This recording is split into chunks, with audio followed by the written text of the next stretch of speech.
कम उम्र में शादी से कम उम्र पे बच्चा पैदा करने का खतरा हो जाता है। कम उम्र में शादी से और संपर्क से इन्फेक्शंस ज़्यादा होते हैं और कंसेप्शन में प्रॉब्लम होता है।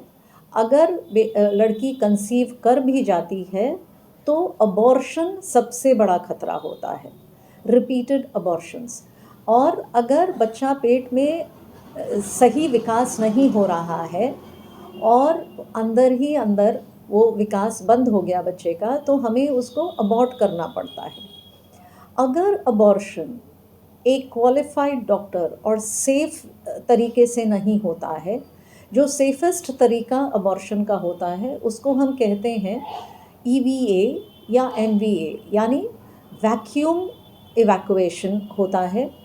अगर वैक्यूम से इवैक्यूएट करते हैं हम तो वो सेफ़ अबॉर्शन माना जाता है।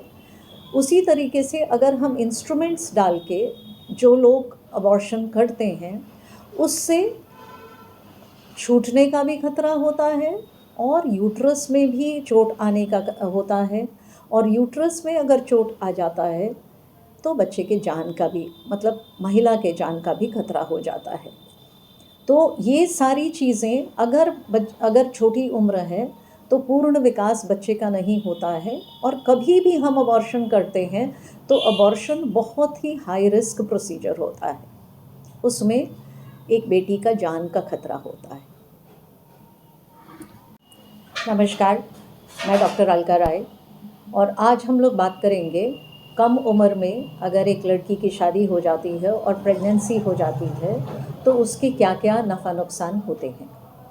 सबसे पहले तो मैं आप लोगों को ये बता दूं कि कम उम्र में शादी इलीगल है और हमें अपनी बेटियों को कम से कम तैयार कर लेना चाहिए कि वो उस लायक बन जाएं कि अपना बच्चे पाल सकें, पैदा कर सकें, सहूर सिखा सकें, तभी उनकी शादी करें। एक बच्ची अगर बच्ची ही रहेगी तो उसको माँ बनने में तकलीफ़ होती है। तो अपनी बच्चियों की शादी 21 साल से कम उम्र में कृपया ना करें। लेकिन अब हम आगे बढ़ते हैं। इन केस अगर किसी लड़की की शादी कम उम्र में हो जाती है तो उससे क्या क्या नुकसान हो सकता है। जो हमारी बॉडी है उसके कंप्लीट डेवलपमेंट में physically and mentally and psychologically develop होने में कम से कम 18 साल लगते हैं। 18 साल पे जाके एक ह्यूमन बीइंग अडल्ट माना जाता है, यानी कि उसकी मानसिक क्षमताएं हो जाती हैं डिसीजन मेकिंग प्रोसेस के लिए। और एक लड़की के शरीर उस लायक बन जाता है कि वो कंसीव कर सके और बच्चे पैदा कर सके। सबसे पहले तो अगर कम उम्र की लड़की है तो और उसकी शादी हो गई तो सबसे पहले संपर्क में ही प्रॉब्लम होती है। उसका शरीर क्योंकि फुली डेवलप नहीं होता है, उसमें इन्फेक्शंस के बहुत बहुत चांसेस होते हैं। और अगर इन्फेक्शन हो जाता है शरीर में तो उससे दो चीज़ें होती हैं, या तो कंसीव नहीं करेगी और या तो अगर कंसीव कर भी जाए तो पूरे टाइम की प्रेगनेंसी नहीं होगी, रिपीटेड अबॉर्शंस हो सकते हैं। और मैक्सिमम जो आज तक की जो फाइंडिंग्स हैं वो ये हैं कि जितनी छोटी उम्र की लड़की होती है उसके बच्चों का वेट, बहुत कम वेट के बच्चे पैदा होते हैं। और फिर कम वेट के बच्चे या तो समय से पहले पैदा हो जाते हैं या समय पे भी होंगे तो कम वेट के बच्चे होंगे। और ऐसे बच्चों का डेथ रिस्क बहुत होता है। इन्फेंट मोर्टालिटी रेट बहुत ज़्यादा होती है। जितनी कम उम्र उतनी ज़्यादा इन्फेंट मोर्टालिटी रेट कम एज की लड़कियों के साथ। नॉर्मल पीरियड्स जो होते हैं वो 10 से 13 साल की उम्र में कभी भी पहला पीरियड किसी भी लड़की का आ सकता है। और उसके बाद जो पहले 2-3 साल होते हैं उसमें पीरियड्स बहुत रेगुलर नहीं होते हैं। वो इसलिए कि अभी अंडे बहुत अच्छे नहीं बनते हैं। तो अगर अंडा हर महीने नहीं बन रहा है तो पीरियड कभी लेट हो जाएंगे, अगर और फिर क्या होता है कि 2 महीने 3 महीने पे अगर पीरियड आएगा तो हैवी पीरियड्स होते हैं।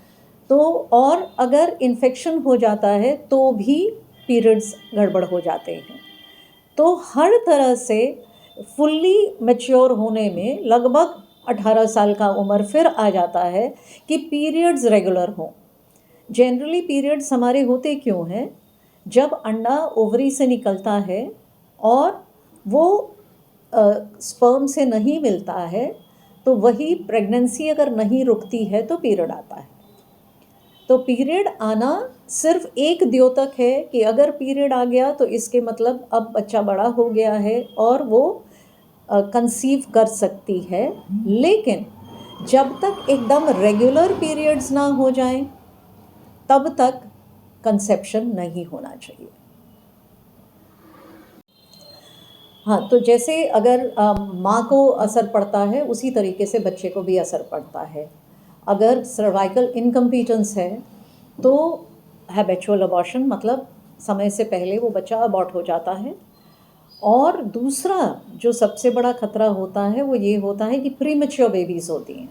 तो जितनी कम उम्र की लड़की होती है उसके उतने कम वेट के बच्चे होते हैं, या वो कम वेट अगर पूरा टाइम भी लेगा तो कम वेट होगा, और या तो समय से पहले पैदा हो जाएगा तो भी वो कम वेट का होगा। और ऐसे दोनों किस्म के बच्चे, ये इन लोगों का मोर्टालिटी रेट बहुत हाई होता है। इन्फेंट मोर्टालिटी बहुत हाई होता है प्रीमेच्योर बेबीज़ का और लो बर्थ वेट बेबीज़ का।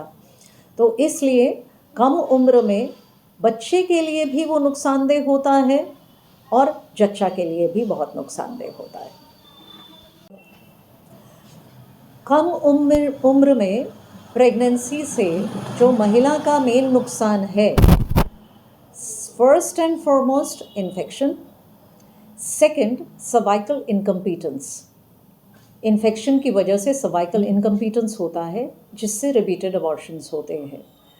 एंड प्लस जो शरीर में बच्चा बढ़ता है, अगर न्यूट्रिशन काफ़ी नहीं हो तो अनीमिया भी होती है, बहुत कॉमन होता है छोटी उम्र में। एंड जो एक और बहुत बड़ा खतरा होता है वो है प्री एक्लैम्प्सिया का। 15 साल 16 साल से की अगर बच्चियां होती हैं तो उनमें प्री एक्लैम्प्सिया का खतरा बहुत बढ़ जाता है। तो जितनी छोटी उम्र होती है उतना खतरा होता है प्रेगनेंसी, तो उतना ज़्यादा आपको अपने डॉक्टर के संपर्क में रहना होता है। जैसे शरीर के डेवलपमेंट में टाइम लगता है, उससे भी ज़्यादा टाइम मेंटल डेवलपमेंट में लगता है। तो मेंटली भी एक लड़की को तैयार होना होता है। शादी अपने आप में एक बहुत बड़ा बदलाव है, और शादी का मतलब उसके बाद बच्चा पैदा करने का, और ये दोनों मेंटली भी बहुत स्ट्रेसफुल इवेंट्स होते हैं। तो उसके लिए अगर एक बिटिया पहले से तैयार हम ना करें तो उसके लिए एक बहुत ही ट्रॉमेटिक प्रोसेस होता है। एज इट इज़ जब हम अपनी बिटिया की शादी करते हैं, वो अपने एनवायरनमेंट से कम्प्लीटली डिफरेंट एनवायरनमेंट पे जाती है और उसमें एडजस्ट करने में वैसे भी टाइम लगता है। तो कम से कम शादी के 2 साल तक कंसेप्शन नहीं होना चाहिए, ताकि वो लड़की अपने आप को मेंटली स्टेबल और एडजस्ट कर ले टू बेयर अ चाइल्ड। और क्योंकि अभी शरीर फुली डेवलप नहीं है तो अंदर ही अंदर कम विकास होगा। अंडा फॉर्म नहीं, अगर अच्छी तरह से डेवलप्ड नहीं है तो रिपीटेड अबॉर्शंस हो जाते हैं। प्लस अगर सर्वाइकल इनकम्पिटेंस है तो भी हैबिचुअल अबॉर्शंस हो जाते हैं। और अबॉर्शन बहुत ही ख़तरनाक प्रोसीजर होता है। अगर वो सही हाथों में और सही तरीके से नहीं किया गया तो उसमें जच्चा की जान की भी खतरा होता है। एंड सबसे कॉमन जो कॉम्प्लिकेशन होता है कम उम्र में कंसेप्शन या शादी का, वो रिपीटेड अबॉर्शंस ही होते हैं। Thank you.